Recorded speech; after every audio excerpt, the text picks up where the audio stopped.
Eu queria que você abrisse a sua Bíblia em João, capítulo 13. João, capítulo 13.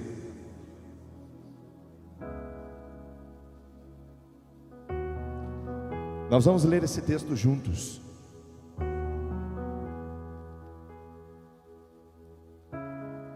E nós vamos ler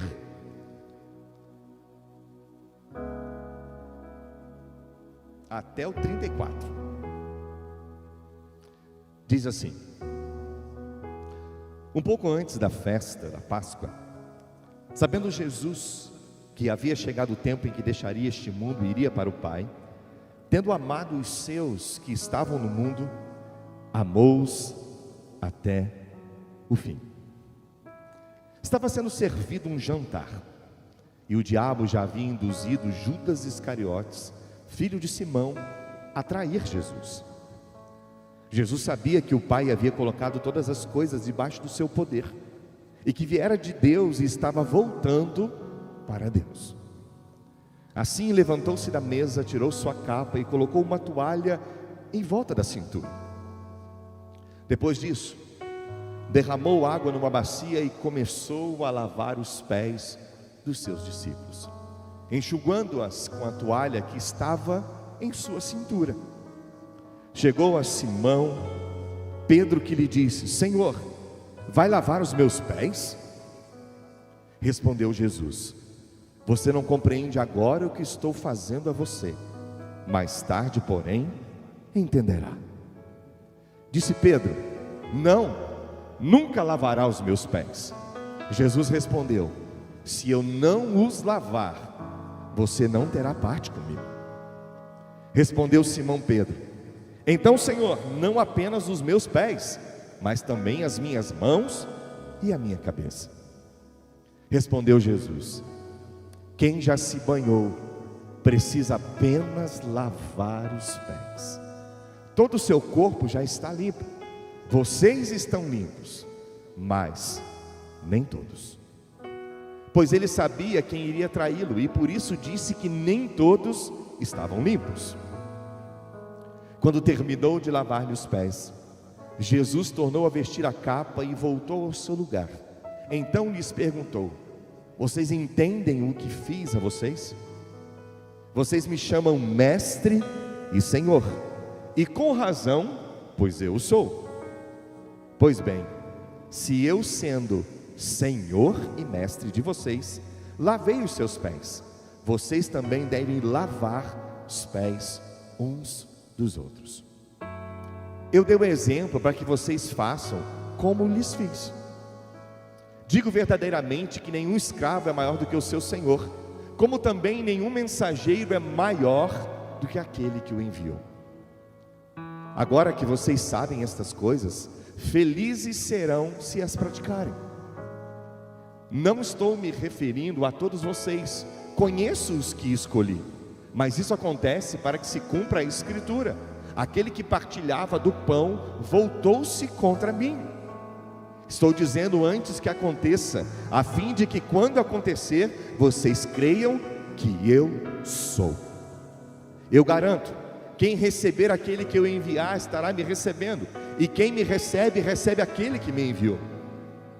Depois de dizer isso, Jesus perturbou-se em espírito e declarou: digo certamente, um de vocês me trairá. Seus discípulos olharam uns para os outros sem saber quem ele se referia. Um deles, o discípulo a quem Jesus amava, estava reclinado ao lado dele. Simão Pedro fez sinais para esse discípulo, como a dizer: pergunta-lhe quem é que ele está se referindo. Inclinando-se, esse discípulo para Jesus perguntou: Senhor, quem é? Respondeu Jesus: aquele a quem eu der um pedaço de pão molhado no prato. Então, molhando o pedaço de pão, deu-o a Judas Iscariotes, filho de Simão. Tão logo Judas comeu o pão, Satanás entrou nele. O que você está prestes, ou o que você está a fazer, faça depressa, disse-lhe Jesus. Mas ninguém à mesa entendeu porque Jesus lhe disse isso.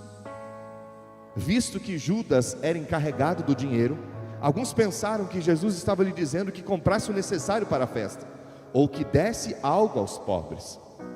Assim que comeu o pão, Judas saiu e era noite. Depois que Judas saiu, Jesus disse: agora o Filho do Homem é glorificado e Deus é glorificado nele. Se Deus é glorificado nele, Deus também glorificará o Filho nele mesmo e o glorificará em breve. Meus filhinhos, vou estar com vocês apenas mais um pouco. Vocês procurarão por mim, e como eu disse aos judeus, agora digo a vocês: para onde eu vou, vocês não podem ir. Um novo mandamento vos dou: amem-se uns aos outros, como eu vos amei. Vocês devem amar uns aos outros. Senhor, o Senhor não precisa de mim, o Senhor não precisa das nossas canções, o Senhor não precisa da nossa instrumentalidade, o Senhor não precisa da nossa performance, o Senhor não precisa de nada que estamos fazendo aqui, porque o Senhor já é completo em si. O Senhor não é carente, o Senhor não tem necessidades, o Senhor é único, o Senhor é fiel. Por isso que eu te peço, Deus, nesse memorial, nessa noite, vem se assentar à mesa. Vem, Senhor, porque o vinho e o pão sem a tua presença são só dois alimentos simples, mas o vinho e o pão nas suas mãos é o sinônimo do sacrifício que o Senhor fez por nós. Vem trabalhar em nós, Deus, vem mudar a nossa vida, que nunca participemos da ceia como um ritual, ou como algo que não pode passar de mês em mês, mas que a ceia para nós, Deus, seja um memorial, o memorial do sacrifício único e suficientemente poderoso para nos salvar.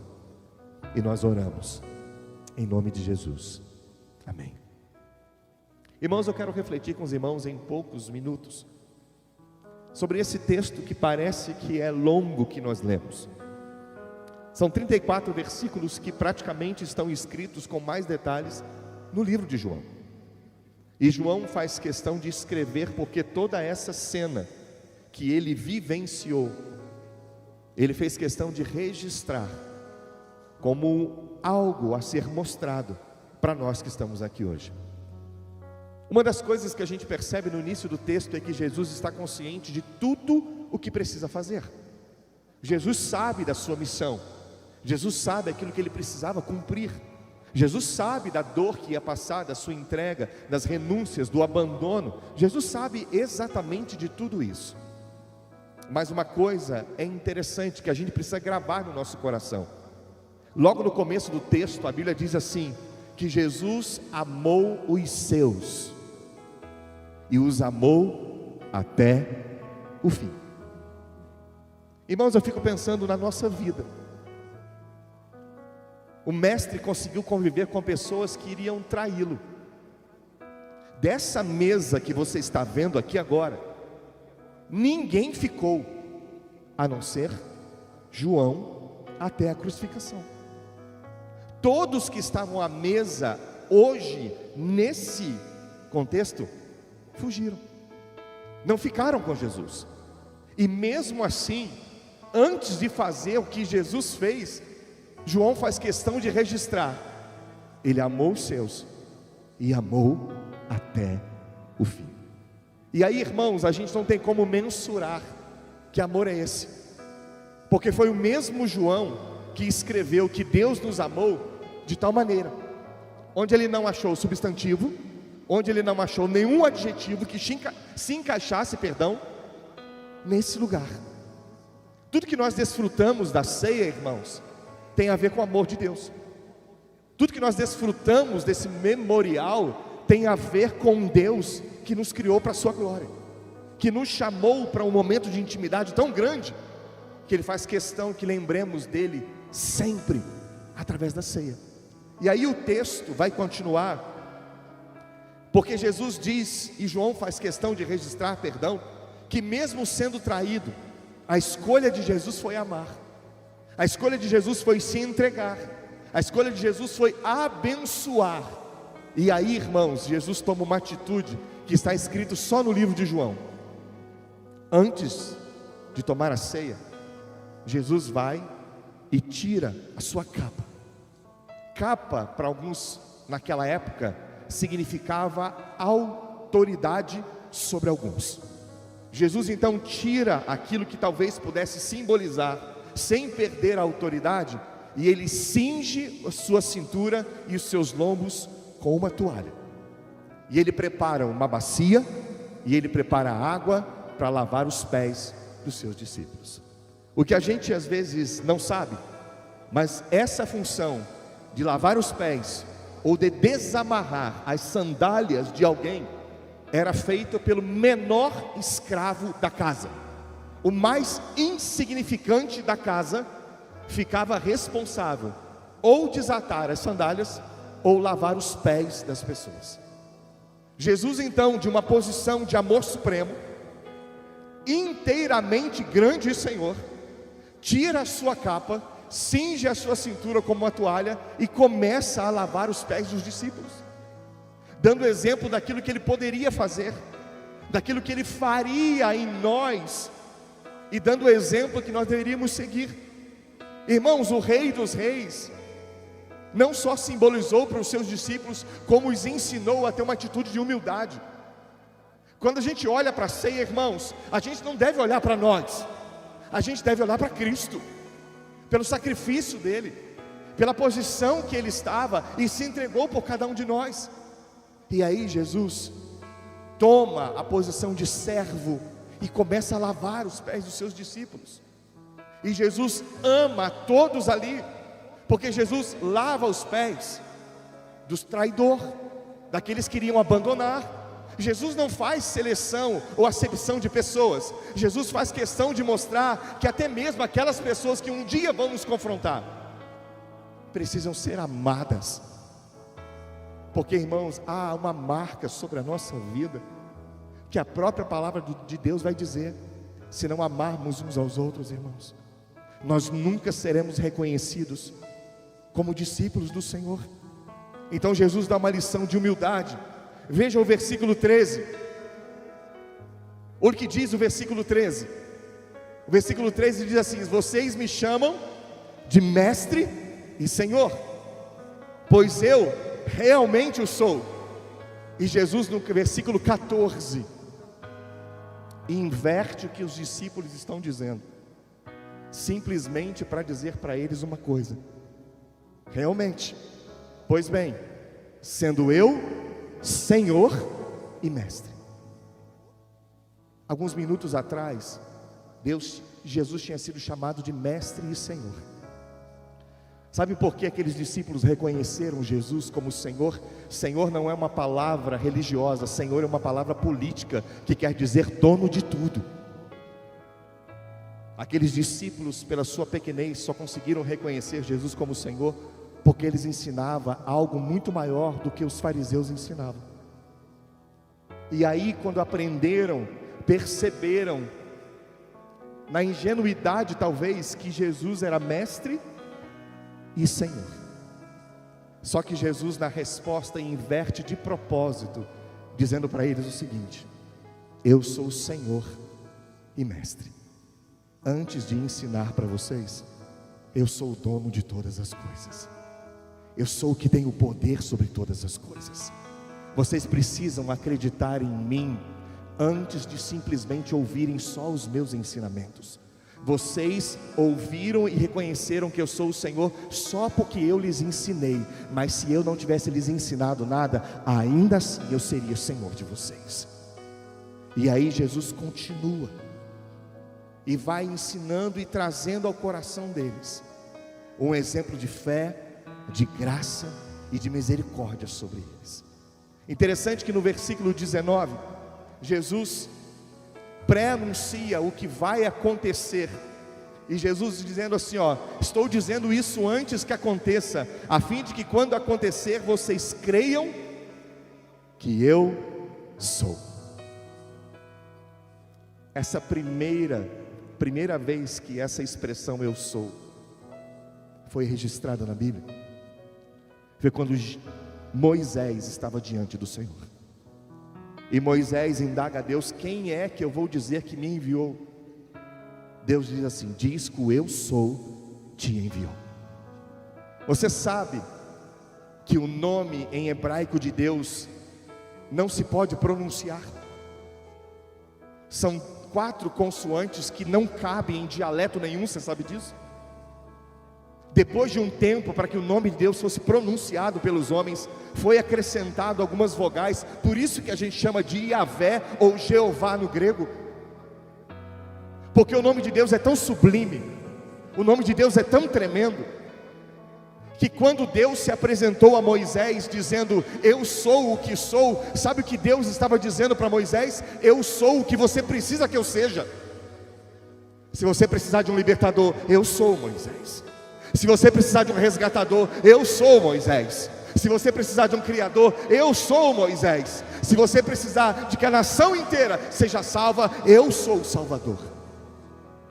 Quando Jesus diz para os seus discípulos: eu sou, Ele estava imprimindo no coração dos seus discípulos: eu sou o mesmo Deus que falou com Moisés.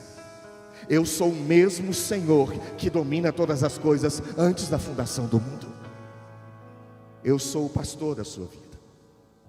Eu sou aquele que vai guiar vocês.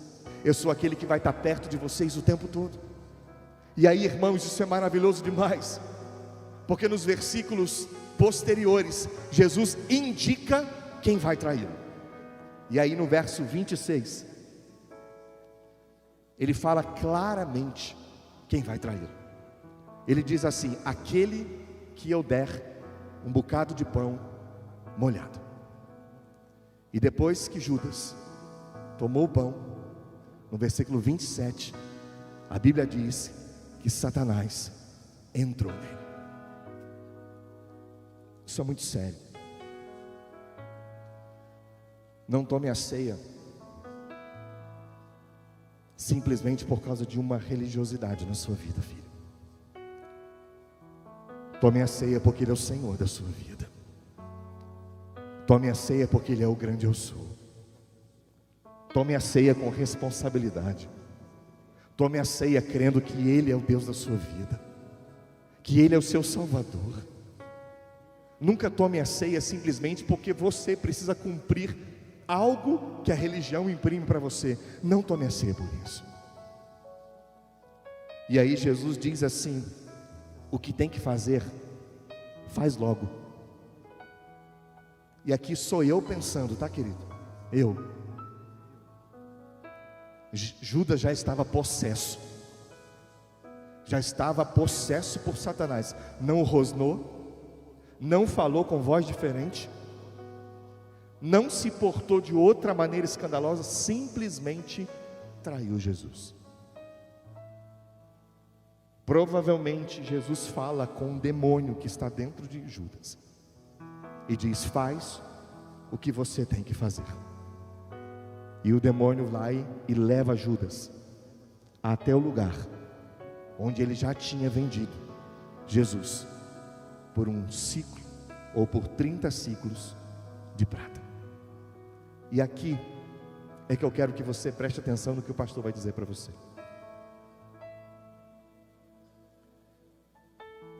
Judas saiu. A mesa ficou vazia. Ficou faltando um lugar. Talvez você diga para mim assim: mas pastor, mais tarde levantaram a sorte e escolheram Matias, e depois Paulo foi essa pessoa que ocupou o lugar dos 12. Eu sei disso. Mas eu quero te dizer algo que o Evangelho fala para nós. Antes que Paulo fosse escolhido, no capítulo final de Mateus, Jesus deu uma grande comissão para os seus discípulos, e disse assim: fazei discípulos de todas as nações, ensinando-as e batizando-as em nome do Pai, do Filho e do Espírito Santo. Esse evangelho que um dia Judas jogou fora, essa presença que um dia Judas não quis, a cadeira está vazia, e a cadeira foi para mim. Hoje o convite do Senhor para você ceiar é na mesa. Pastor, mas eu já traí Jesus, vem para a mesa. Pastor, eu já neguei Jesus, vem para a mesa. Pastor, eu já abandonei Jesus, vem para a mesa. Hoje é dia de reconciliação, IBV. E deixa eu te contar um segredo. Para cada pessoa que senta na cadeira vazia, Jesus faz uma outra vazia aparecer. Foi assim que discípulos foram sendo feitos. Foi assim que o evangelho foi chegando e chegou até você. A mesa não é limitada a 12 homens. A mesa de Jesus é enorme. A mesa de Jesus cabe ladrão. A mesa de Jesus cabe prostituta. A mesa de Jesus cabe drogado. A mesa de Jesus cabe mentiroso. A mesa de Jesus me cabe. A mesa de Jesus cabe você. Vem para a mesa e beber. Seu lugar não é tomando 30 ciclos de prata, traindo Jesus. Seu lugar é se arrependendo e ficando na mesa. Seu lugar é aqui. Pastor, mas eu não estou legal. É o melhor momento. Quem disse que são as suas condições que te habilitam a estar na mesa? O que te habilita a estar na mesa é o sangue do Cordeiro. Isso que te habilita a estar na mesa. A gente vai servir a ceia daqui a pouco para você, meu querido. E você vai poder dizer: pastor, mas eu não sou perfeito, nenhum de nós aqui é. Pastor, mas a Bíblia diz que eu não sou digno. Estamos todo mundo junto nessa leva aí, a começar pelo pastor.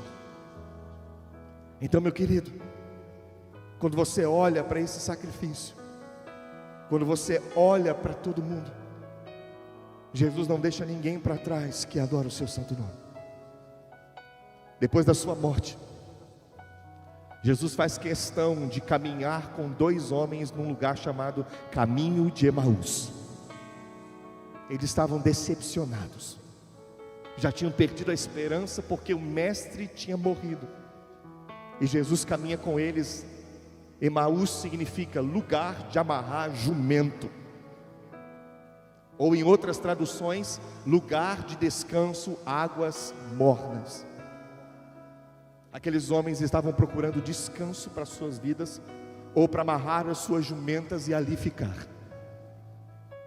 Jesus os interrompe e os traz de volta para Jerusalém. Sabe o que significa Jerusalém? Casa do pão.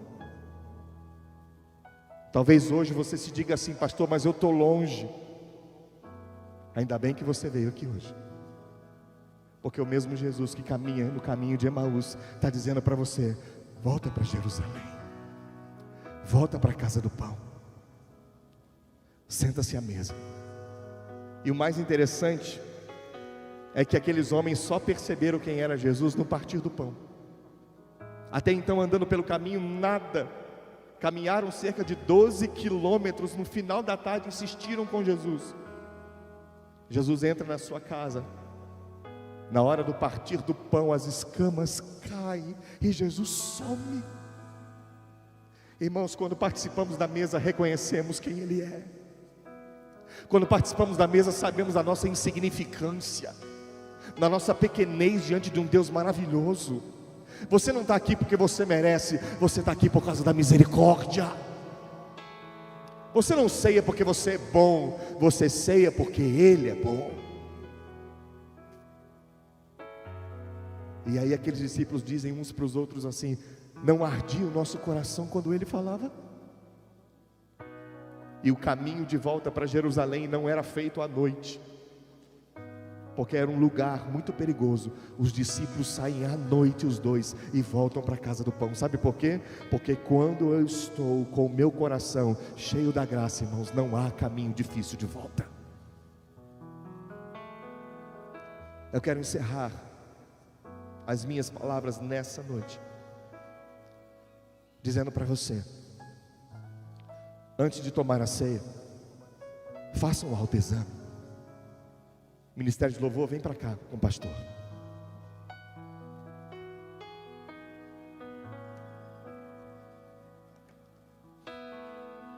Faça um autoexame, irmão. A Bíblia diz que você precisa verificar você mesmo. Eu quero que nós fechemos nossos olhos. Todos que estão aqui, pode fechar os seus olhos.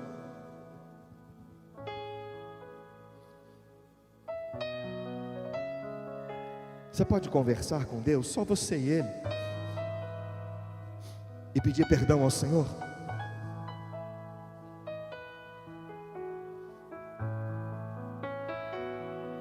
Cada um de nós aqui.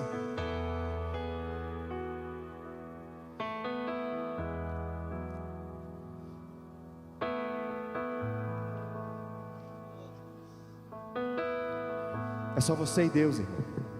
Não tem nada a ver com o pastor, ou com as canções, ou com o ministério aqui à frente.